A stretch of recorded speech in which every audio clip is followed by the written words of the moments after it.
Thank you so much to everyone joining today. We will be beginning shortly.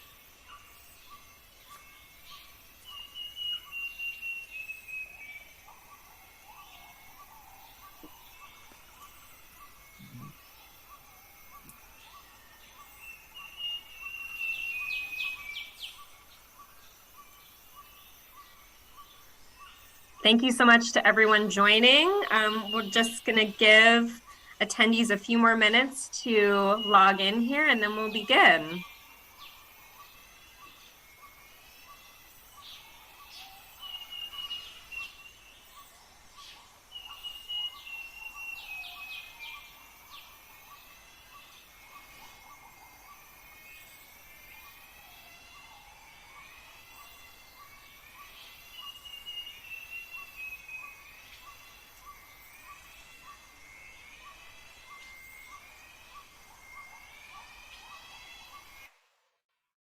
Well, thank you so much to everyone for joining us today for Pandas in Prose.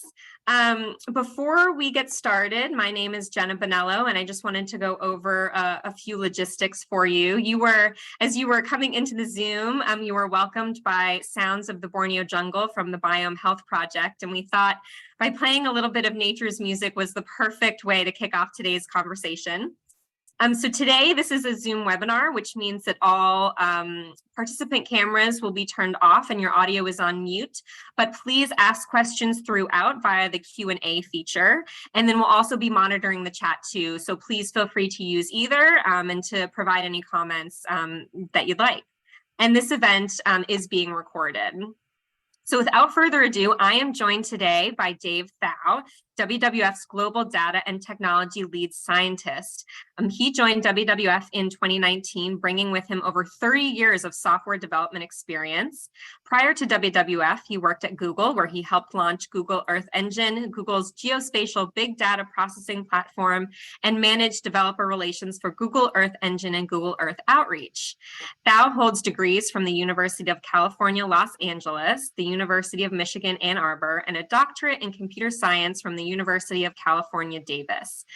He also has an aunt named in his honor, which is so cool. And let me see if I can pronounce this right. The charming Plectroctena thaui. And Thau, you'll have to let me know if I got that right. And we're obviously beyond thrilled to have Karen Bakker here with us today to talk to Thau and us all about her new book, The Sounds of Life: How Digital Technology is Bringing Us Closer to the Worlds of Animals and Plants. Karen is a professor at the University of British Columbia, a Guggenheim Fellow, and a Fellow of Harvard University's Radcliffe Institute for Advanced Study. Her research explores the relationship between digital innovation, environmental change, governance, and sustainability. She earned her undergraduate degree from McMaster University in Canada and her PhD from Oxford University, where she studied as a Rhodes Scholar. She is a year-round cyclist, avid gardener, and lives in Vancouver with her husband, 2 daughters, and a cat named Luna. So Thau has a few questions for Karen that will guide the first part of this event, and then we'll open it up for audience questions. Again, please use the Q&A feature for questions or the chat for any comments you have. We'll be monitoring. So thank you so much, Thau, and welcome, Karen. Thank you so much. And Thau, over to you. All right, thanks, Jenna. Thanks for the great intros and for putting this together. I love this Pandas in Prose program. Karen, good to see you. Hey, great to see you. And welcome, everybody. I'm calling in from San Francisco. It's nice to ground us all in this virtual world. Where are you now, Karen? And what's keeping you busy? So right now I'm in Boston or Cambridge, Harvard Square, because I'm on sabbatical at Harvard for the year. What's keeping me busy? I'm actually writing a new book on digital environmentalism, or actually digital biocentrism, which is kind of a sequel to The Sounds of Life. Oh, I did actually also want to mention, thank you so much, Jenna, for the bio and intro. I'm so happy to be here. My very first experience, I was just sharing before we started, my very first experience with environmental volunteering was with WWF when I was a teenager. Dolphin safe tuna and lots of stuff. So it's really a pleasure, very personal pleasure to be speaking here today. Great, glad you're with us. So I loved your book. It was really relevant to the kinds of work that I do. So a lot of my time is spent on trying to figure out how to monitor the impacts of our conservation efforts, how to get a sense for biodiversity in the areas we're working and how it's doing. And bio and eco acoustics are definitely a part of that. But the breadth of the topics that you touched on in your book was amazing. And I, even knowing a little bit about it, I didn't know most of the stuff in your book.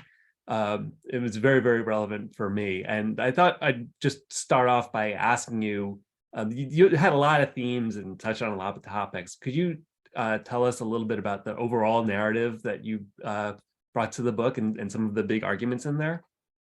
Great. Yeah, I'd be happy to do that. So the book begins by introducing the reader to the science of ecoacoustics and bioacoustics. Bioacoustics being the science of listening to individual organisms, and ecoacoustics being the science of listening to entire landscapes or their cumulative soundscapes, which can be geophony, the biophony, or the anthrophony, this wonderful symphony created by nature and humans. That is longstanding. People have been doing this. Well, the art of listening to nature is, of course, an ancient art. But the book focuses on the use of digital technology to augment human capacity to listen to nature. And one of the key arguments the book makes is that it's now quite cheap and relatively easy for both scientists and amateurs to listen to the sounds of nature in remote places, in places that are difficult to access at night. Continuous automated recording with these passive acoustic monitors you might have heard of, like the Audio Moth, is very easy to do. You can even build some of these devices yourself for less than $100. So we're listening a lot more, accumulating much larger data sets, but we're also listening well beyond human hearing range. That is, in the high ultrasound and in the low infrasound, and the capacity of other species to communicate at those frequencies has previously been known. And here's a big argument of the book, what digital bioacoustics is revealing is that a much greater number of species and a much wider range of species across the tree of life is actually communicating vocally, and an even greater range of species is sensitive to sound, conveyed acoustically and vibrationally. So that includes species without any apparent means of hearing, as we would think of it, no ears. That includes species that we didn't think of as sensitive to sound, like coral, like plants. And so as I take the reader progressively through the book, from species that you might already be familiar with as vocally active, obviously whales, elephants, the charismatic megafauna, through to turtles, bats, honeybees, coral, fish larvae. The final argument of the book is that Western science has privileged sight over sound, but that if you think of the past several hundred years as the era of optics, launched by the microscope and the telescope, we're entering a new era, the era of sonics. And the hypothesis the book offers is that every living organism, every living species on Earth is probably sensitive to sound. It's a very primordial and actually a quite efficient means of conveying complex ecological information. And that has profound implications for conservation in terms of monitoring. It's a new way to monitor. We can learn a lot. In terms of ecosystem protection, conservation applications, and we can discuss those. but also opens the door potentially to interspecies communication, about which the book is very ambivalent, and there's a lot to say here about some of the ethical risks. So that's a lot, when I say sonics is the new optics, I am making the argument that we're entering a sort of new scientific paradigm for understanding nature. Yeah, that's great. One of the funny things, so one of the things I work on a lot is artificial intelligence. One of the things that's always struck me as interesting is that one of the main ways in AI that people analyze sound is by turning it into visual and a visual image, and then running what they normally run on visual imagery to train up their AI systems. I always wondered if, like, why that is, and if there are better ways that would be more sound focused than this visual focused one, but it really plays out directly in that kind of strange twist. Yeah, so people might be familiar with this concept of a spectrogram, in which you map frequency versus time, and you get these really rich images if you're recording a soundscape. And part of the richness of these images is due to the fact that different species will be vocally active at different frequencies at different times. So a very biodiverse landscape is also a sonically rich landscape. The spectrogram will be essentially filled, and there's actually a scientific hypothesis called the acoustic niche hypothesis, which states that species will basically sort themselves into different frequencies, just like radio stations on on the dial. And that is because it's much more efficient not to be shouting over one another all on the same frequency. Makes intuitive sense if you think about it. And indeed, we see these very rich spectrograms of these biodiverse ecosystems. And the spectrograms provide a great way for monitoring ecosystem change over time. And AI can help us do that because AI is really good at pattern recognition. So we can see in the spectrograms, we can see a visual representation of the loss of biodiversity because of a loss of acoustic richness. And that provides really sometimes an early warning signal. We can hear the loss of biodiversity before we can see it. I like to say a camera can only spot an animal walking down a forest path. A recorder can hear the animal hiding in the bushes if it's vocally active. Conversely, scientists have also discovered entirely new species this way. There was that study done just a few years ago where they discovered an entirely new species of pygmy blue whale in the depths of the Indian Ocean, simply by virtue of its unique vocalizations, because, as you know, different whale communities and different whale families have different essentially dialects. So there's a lot we can learn, and AI can help us with pattern recognition here. What AI cannot do is actually interpret behavior. So I guess the comparison would be, a lot of people have been hearing the debate about ChatGPT recently, which is a very powerful autocomplete, but prone to confabulation and can make stuff up at the drop of a hat. So we wouldn't want to turn something like ChatGPT loose on these large data sets of animal vocalizations. So what actually usually happens is you got manual labeling of the data sets, and you do have to then correlate the patterns that are observed with behavior. But I'll conclude with one example of what's really cool about this, because essentially what AI does is speed up what was a very laborious task. Yossi Yovel's work in Tel Aviv is a good example. He studies bats. So he's sort of recorded months of bat vocalizations and then trained an AI algorithm to detect patterns. And if you're also putting biologgers on the bats, you can then basically begin to unpack what certain vocalizations might mean with respect to certain behaviors. Gary Carter at Ohio State is also doing this. So there are a bunch of researchers studying bats, Mirjam Knornstild in Costa Rica. And the punchline of that research is, we knew bats were capable of echolocation, biosonar. We didn't really understand how vocally active they are and how complex their vocalizations are. So it turns out bats, they compete over resources, they fight over roosting spots and food, they hold grudges, they remember favors, they actually have individual vocal labels for one another that would function like names. Those might encode gender, kin, or tribal or group affiliation. They socially distance and go quiet when ill. They trade food for sex. They have very complex social lives that we are able to decode thanks to the combination of digital recording and AI, we wouldn't be able to do this with the unaided human ear. So you could think of the combination of the digital bioacoustics and the AI algorithms as you know, like a planetary scale hearing aid that we can hone in on any one species or on entire ecosystems. And in each case, we're learning some pretty amazing things. Yeah. I've been playing around a lot with ChatGPT, and the confabulation part of it is very funny often, and it's like you're conversing with it, and often it really starts making sense. You're talking to it, and it makes sense, but then it just goes off the rails, and you really have to kind of pay attention. And if you're not paying attention, you don't notice. But if you actually start reading it, you're like, wait, this makes no sense at all.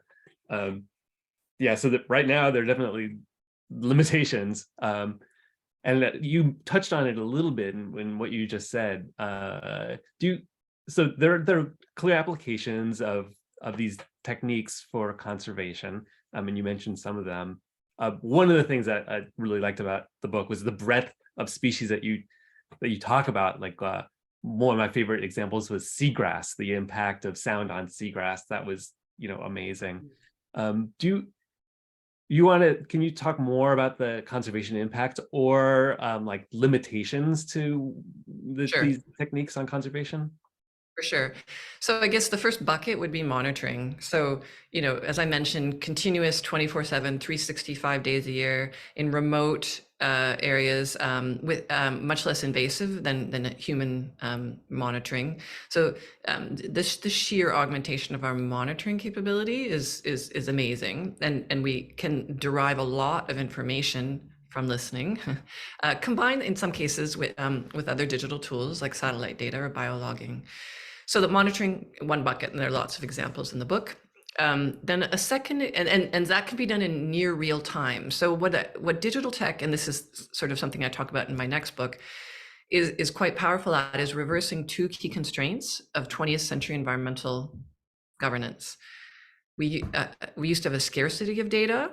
We now have a hyperabundance of data. That poses other problems. And we used to basically be analyzing that data with a time lag, but now we can analyze it in near real time. And so that enables a set of conservation applications to be built on this real-time analysis.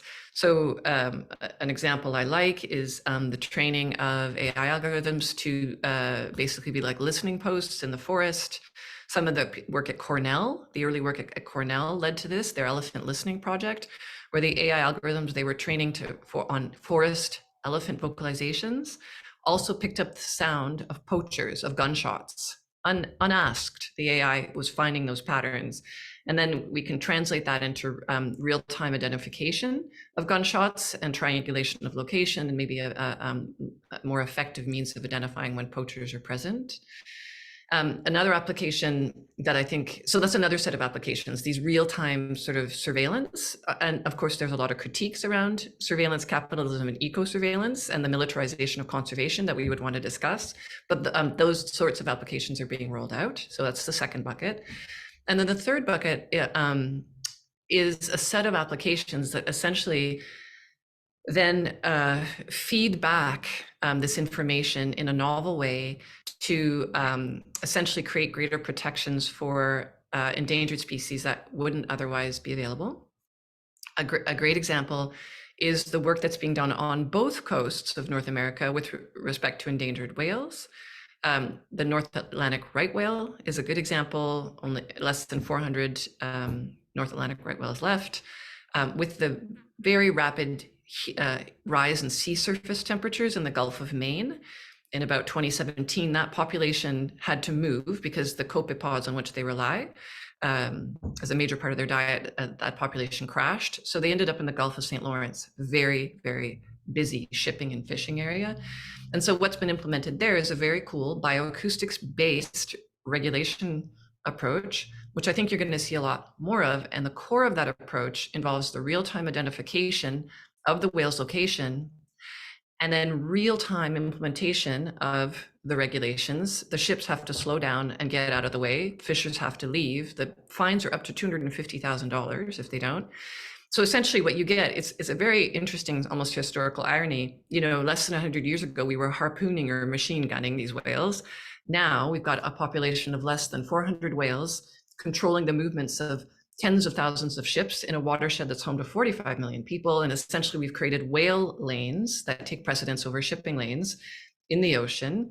And scientists refer to this as dynamic management or mobile marine protected areas, which I believe are going to become more and more important in an era of climate change, given shifting species dynamics. So mobile protected areas, a great example of a bioacoustics application. And the very last one I'll mention is noise pollution.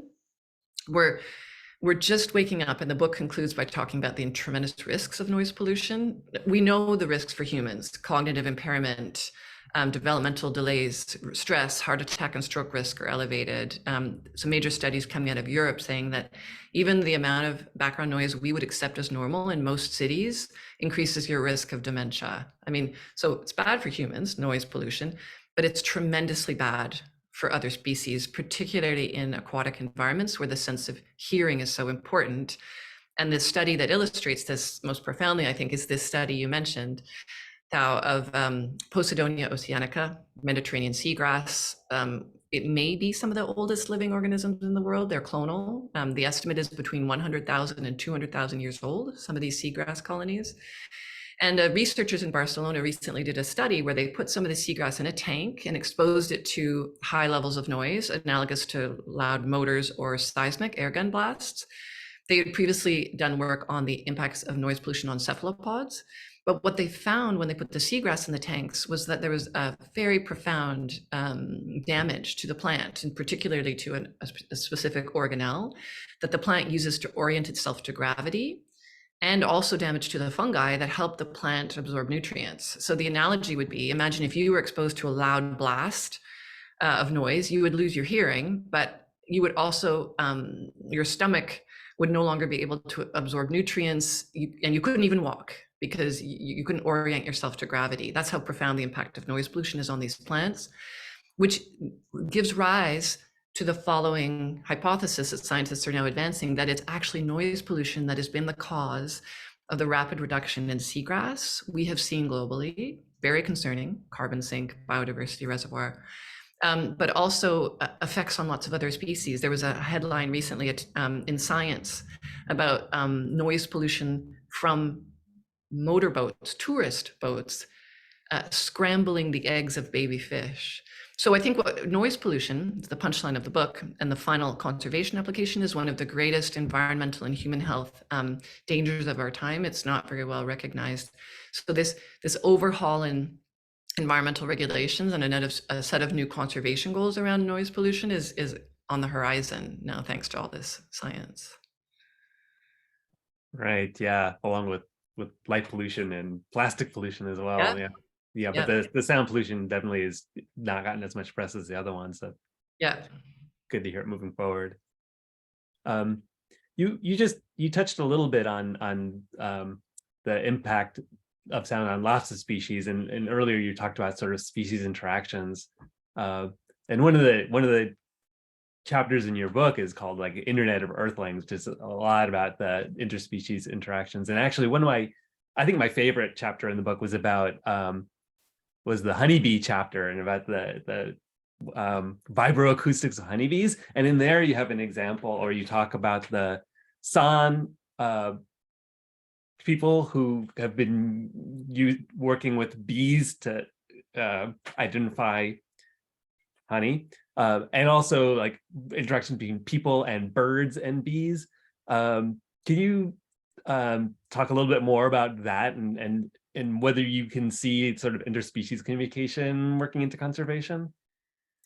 Yeah, I mean, so there's lots of levels to your question. Okay, so I guess the first thing to say is interspecies communication is widespread in nature, and we're just finding out. So there's some great work being done on interactions, acoustic interactions between pollinators and pollinated.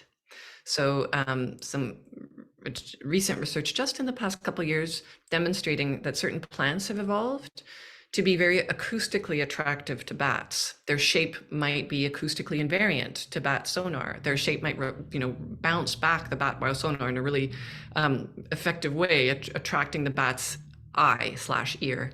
So that's one great example. Yossi Yovel in Tel Aviv, the person I mentioned earlier doing work on bats, has also done some really interesting research on the interaction between honeybees and flowers. And his research shows that if you play the sound of a buzzing bee at the right frequency next to a flower, even without physical contact, the flower will respond by increasing the production of nectar and the sweetness of that nectar. So there's a lot more. This is a field that's just getting started. But we do know that there's all these interactions even between predator and prey. So some moths have evolved the ability to jam the biosonar of bats. So beyond all of those interspecies communication, and it makes sense, of course, biochemicals work as signals up to a point, but they're fairly costly to produce. The ability to sense sound information about a predator or prey is actually probably very efficient in nature. So it makes sense that it's widespread. And there's research on plants demonstrating their ability to sense different vibrations and discern whether or not there's a threat associated with them, including from insects, etc. So interspecies communication is already ongoing. And there is an attempt by some research teams to basically allow humans to participate in these ongoing conversations with AI as a mediator. I'm not sure these efforts are going to succeed. It's very technically difficult, and there's a big philosophical debate about even if we could unpack what these signals mean, and we do know what different signals mean in different animal species. We know elephants have a specific signal for honeybee and a specific signal for hunter. We know dolphins have individual vocal signals that function like names, so on and so forth. Many species have essentially the equivalent of words, although they're not called that in the literature, because the question of animal or non-human language is very controversial. But some researchers are quite keen to use AI to try to essentially bridge the interspecies divide and devise these devices that could speak in a Dr. Dolittle way or Babelfish way to other species. So to be continued. If it does happen, it'll probably happen first with highly vocally active mammalian species like sperm whales or elephants. But beyond that, I think is a set of interesting questions.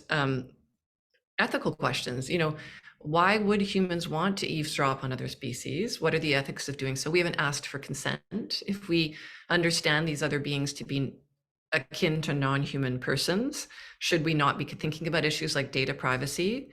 It's a very interesting and sort of unmapped terrain of ethics. Right now, the data is harvested as if there were no rights, and the data sort of it's not subject to the same ethical safeguards that human data would be subject to. So that's one issue. And the other issue is, of course, indigenous data sovereignty. And the book is at pains to point out that many of the findings that the scientists quote unquote discover are actually rediscoveries of indigenous knowledge that has long been known and held and derived through practices of deep listening, which come with an association with place and a set of protocols and responsibility to place that Western science is often lacking. And so deep listening, traditional knowledge, provides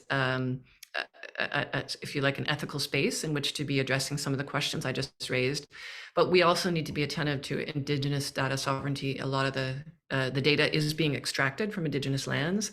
And there's some great work, there's a book by Thau, for example, on indigenous data sovereignty that I would really encourage people to read, because it asserts that indigenous peoples own the data extracted from their lands, and that we have to rethink conservation in this regard. Yeah, so anyway, that was a lot, but that's some of the issues that come up with respect to interspecies communication. Yeah, and one of my favorite things about your book was how you bring out sort of the voices of indigenous peoples and what they've been telling us about bioacoustics and interspecies understanding, and also sort of more like traditional scientists and really telling their stories as well. Having the details you go into on how these discoveries are made and the personalities of the people who are making them, and that's one of my favorite things about the book. You're covering sort of the non-human species and the humans in kind of great depth, and showing how they're sort of interacting with each other, which I really appreciated. Actually, I think I have time for one more question, and before opening it up to other people who have questions, and it kind of touches on where you ended, which is kind of contrast you make between digital listening techniques and deep listening techniques. And you use there's a word in your book, Umwelt, which maybe you could talk a little bit about that and how that relates to these different ways of listening. Mm-hmm. Yeah, so digital listening I outlined is sort of mediated by digital technologies, be they recorders, be they soft robots, be they artificial intelligence algorithms. And at the end of the day, those technologies, although they're useful, are, they create kind of simulacra of the sound. We can never actually know what a bat sounds like because we slow down that sound. And how far should we slow it down? We'll never really know what a bat means to say because we don't live in the body of a bat. We don't roost upside down. We don't have that lived embodied experience. So that is what people are trying to get at when they use the word Umwelt, which originally comes from German, in which you can sort of, I'm going to botch the translation, but and the embodied experience of being in the life world and the body of a particular animal is so different from our own. So Wittgenstein is famous for saying, if a lion could speak, we could not understand them. Nagel, the philosopher, wrote a famous paper on what is it like to be a bat, and argued that even if the bat was conscious, as they probably are, we could never know because we could never understand the language that they would use to convey that sense of consciousness. So that the idea of Umwelt, which ethologists like von Frisch, who won the Nobel Prize, or others who study animals and their environments and nature, have a great appreciation for this sensibility of what it is like to be another species. And yet there's the potential that we could never bridge that divide because we are so utterly different. And so that debate is not resolved. It's not resolved amongst scientists. It's not resolved amongst philosophers. The digital, and it's not a new debate, the digital tech just gives us a sort of a new twist. And one of the new twists is to articulate the following claim, that it may be true that, we could never understand language of another species, we could never live in their Umwelt, but maybe our computers can. Maybe you can imagine, as a thought experiment, a soft robot that flies just like a bat. I don't know if you've seen these robots this week that grab onto branches, with their clawed, you haven't seen it? Oh yeah, they're kind of like velociraptor robots that grab onto the branches. Anyway, you can you could imagine a thought experiment where you have a soft robot that's like a bat, flies like a bat, contains an AI that learns to speak bat. Bats engage in vocal learning, just like humans. The parents babble at the baby bat that babbles back until they learn to speak adult bat, just like you would have learned to speak. So now no one's engaged in that thought experiment yet, but someone will. And so the question is, do these digital technologies maybe not completely bridge the divide, but maybe lessen the gap, as it were? So that's where the science is going. Yeah, you're making me think that the next thing from ChatGPT is BatGPT, and then what are the bats going to be thinking? It's like this makes no sense at all. Yeah, because there's a lot of potential for harm there. There's a lot. I mean, there's a sort of sense of forging ahead. There's the curiosity about could we do this, but I think it needs to be tempered by the question of should we do this, and that's sort of the message the book offers.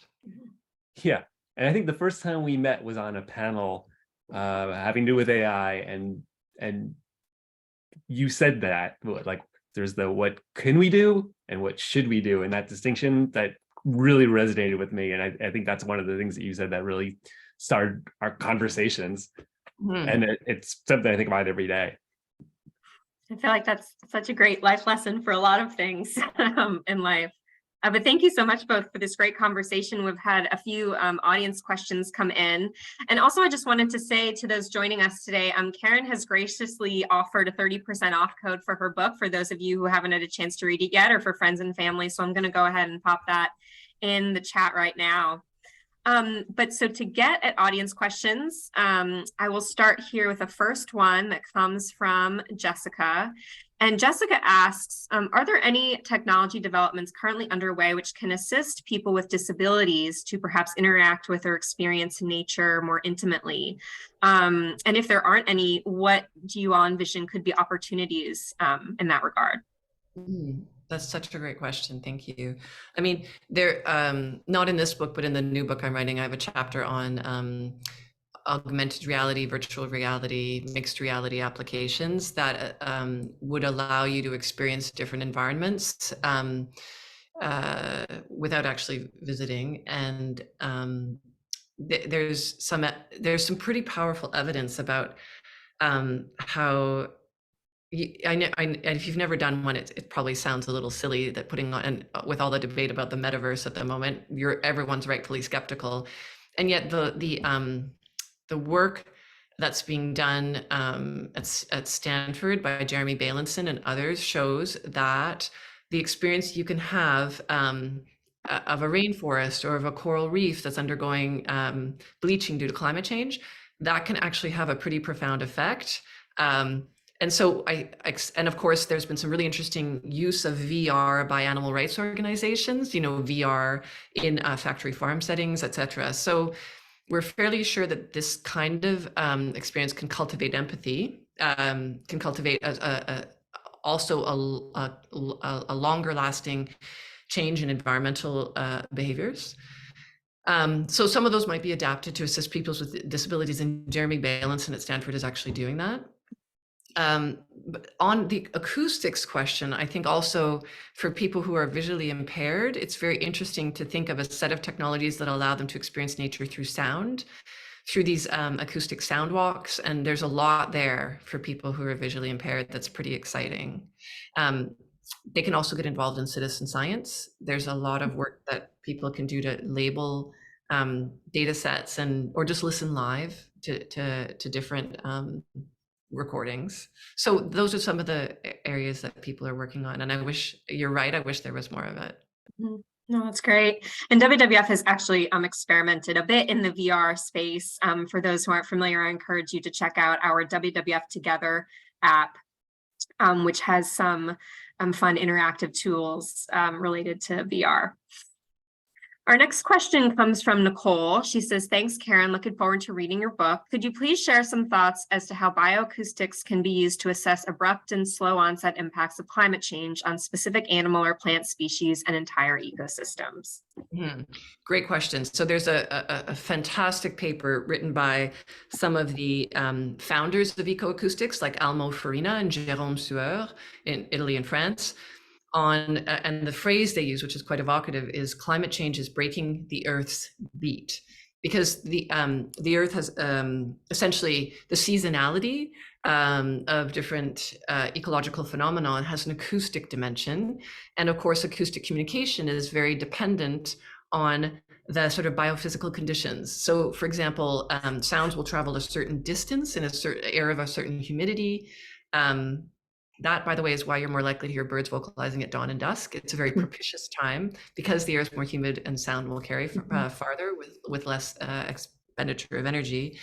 But as we change temperatures and humidities, the ability to communicate will also change. So on a sort of a macro scale, what you also see is because the species distributions shift geographically, you'll get major areas that are whose soundscape is really changing quite profoundly. So there's a paper recently about how we're going to see larger areas of the ocean go quiet during certain periods. So that we can track at an individual species level or at a soundscape level changing patterns that are correlated, for example, with changing sea surface temperatures and the shifting dynamics of populations. So that's a great set of researchers to go and read more about, Almo Farina and Jérôme Sueur, that are actually looking at the climate,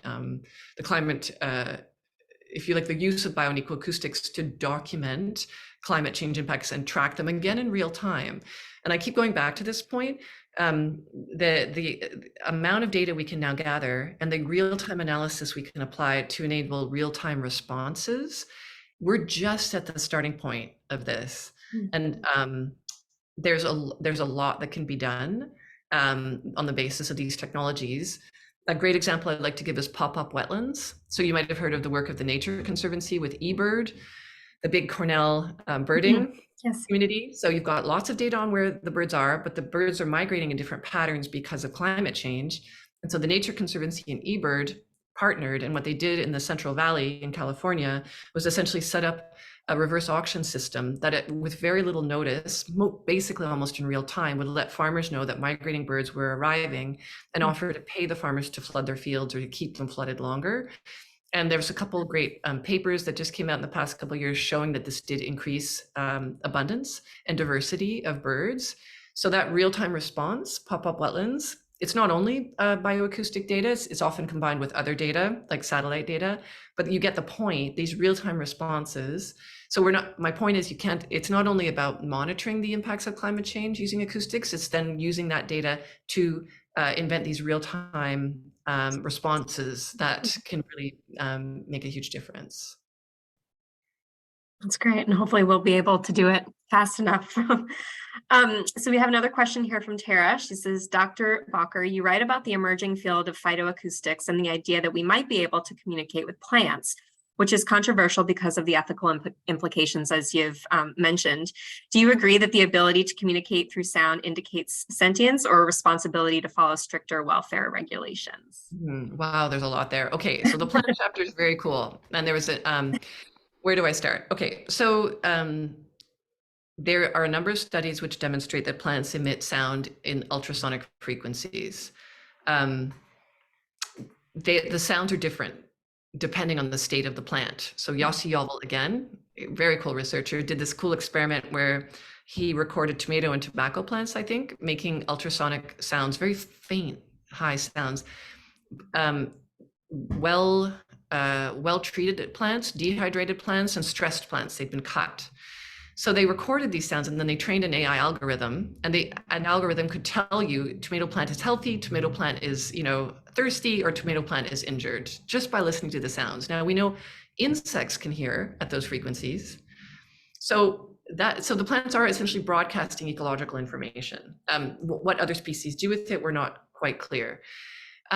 So that's phytoacoustics. That's conversely, we know that plants respond to vibrational information, and either that comes through a solid substrate, like through the ground or through the trunk of a tree or through a stem, or through the air. Heidi Apple at the University of Toledo has done some amazing experiments showing that plants, when played sounds, will select out which sounds are threatening and only produce defensive biochemicals in response to actual threats. So imagine playing rock music, white noise. She plays the sounds, plants don't respond. Then she plays the sounds of an insect chewing on plant leaves, a predator of that plant. Guess what? The plant responds with defensive biochemicals. The next experiment they did, even more mind-blowing, 2 different soundtracks. One is of the predator insect chewing on that plant. No plants were harmed in the room, but they'd recorded it elsewhere. And then the other one was another insect, not a predator of that species, chewing on another plant species. Guess what? The plant could tell the difference. This is a very simple plant. It's Arabidopsis thaliana, a model organism in biology. It's like a weed, but it can tell the difference between an insect that's a predator and an insect that is not. This means that this plant has a sense of hearing that's orders of magnitude more profound than our own. They're probably using the cilia on their leaves, just like we use the cilia in our ears to hear, except they have cilia all over their bodies. That's why their sense of hearing is so, we don't quite know the mechanism by which that's translated into the plant's response. So that's a bit of a black box, but the studies are very suggestive. Now, the next question though is, could we communicate with plants? I don't say that in the book, at least if I do, I'm gonna have to edit it out. I don't know if we could convey ecologically valuable information to plants. What we probably could do is be listening better in both wild settings and agricultural settings. So there are some actual agricultural application. We also know that playing certain frequencies to plants increases their growth rates. This is being used quite a bit in Asia. It may also, and they're doing some fascinating experiments are looking at whether you playing certain frequencies to plants enhances their pest resistance. So that's where I actually think we'll see some applications for green agriculture. Separately, the question of sentience is a big one. So sentience, the ability to sense information, versus sapiens. So I think it's fairly clear that on this definition, plants are sentient to sound information. Now, that says nothing about whether they're sapient, whether they're conscious, very controversial. There's a whole debate about plant neurobiology that I won't get into, that I sort of outline in the book, but I don't take sides on. I mean, I do think regardless, there is now a responsibility to consider the impacts of noise pollution on plants, as I mentioned earlier, and to follow stricter regulations in this regard, because we have not previously included plants in noise pollution regs. We have for animals, and so plants probably should be included, but to establish thresholds for individual species, to get that into environmental regulations is going to be decades of work. And painstaking science, so it's not going to happen overnight, but that is where the regulatory framework will eventually be heading. Wow, very interesting, and I'm sort of eager to see where it goes. This is a question for both. I think we have time for just a couple more questions, and I have one for both of you, actually. You have both have very extensive careers, do some really cool, interesting work. I was curious what, Karen, in your research for the book, what surprised you the most, or what was your like aha, or anything that just really wowed you?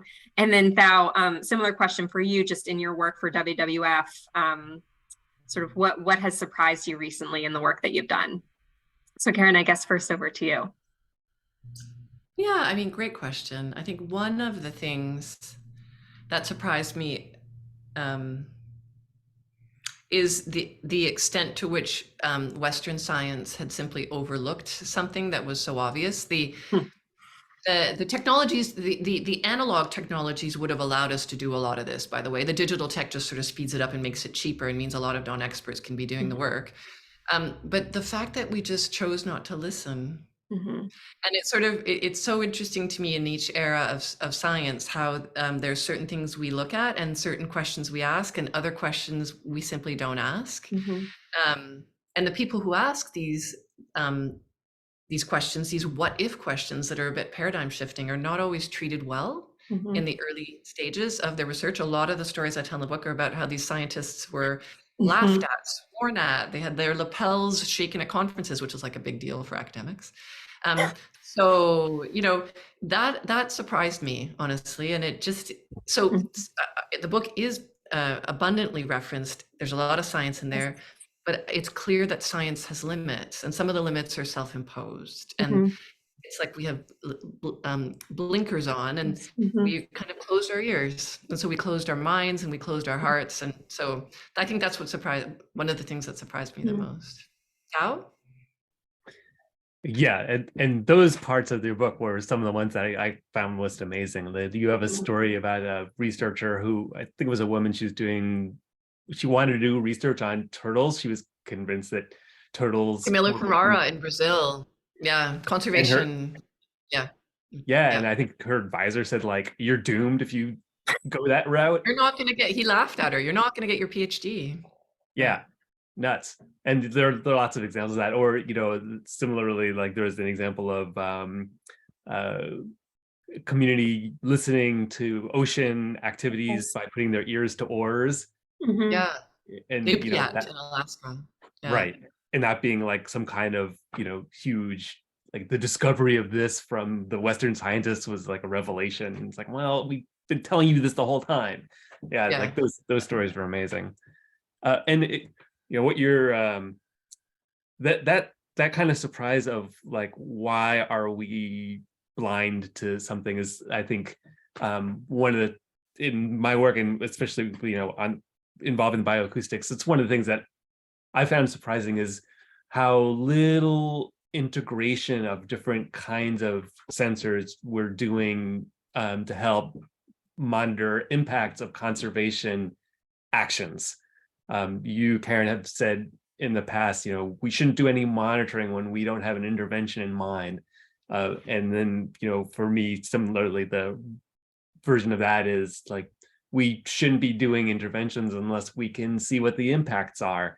And there are lots of work on camera traps, motion detecting cameras.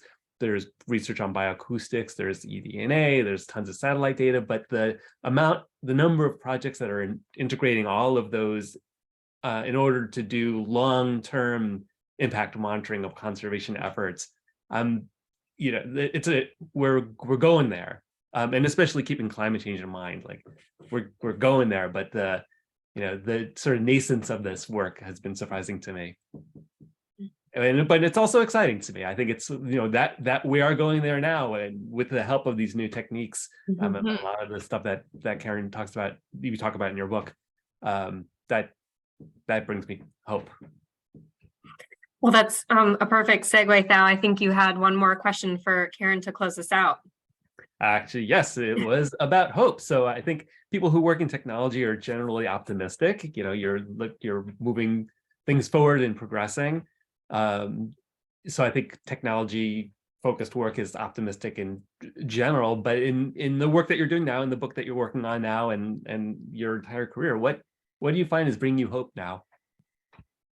Antonio Gramsci was imprisoned at one point under fascism, and had this phrase he wrote in the prison notebooks: pessimism of the intellect, optimism of the will. I think it's important not to give false hope. Technology often gives us false hope, I think, about its magical ability to solve all problems when it can't. So I do feel hope, but it's measured, or it's cautious optimism, and then there's a lot to be pessimistic about. What I do feel hopeful about is the relative low cost of collecting environmental data digitally, the ability to translate that into decision-making frameworks that enable real-time interventions. Environmental Defense Fund launching a satellite to track methane emissions in real time, name and shame polluters. The new systems they have on both coasts of North America to enable whales, essentially to be better protected from ship strikes. So I'm optimistic that those interventions are available to us, but now pessimistic about how feasible they are politically. That's where the heavy lifting comes in. And that's where I hope, WWF and a lot of the international environmental organizations are thinking big about the leveraging up some of these digital interventions. We need to see, for example, mobile protected areas globally, digitally enabled. That means UN Convention on the Law of the Sea. That means a lot of architectural changes to global environmental governance. So that's the pessimism part, because it's not easy. Well, thank you both for a very, very robust discussion. Karen, I'm excited for your next book. Certainly we'll be listening more. Thank you so much, everybody. Yes, thank you. And if you had friends or family who weren't able to join us, we'll be putting this recording up on our YouTube page and on worldwildlife.org on our Pandas in Prose page. So thank you so much, everyone, for joining us, and we hope you have a great rest of your day. Thank you all. Take care. Bye. Thank you.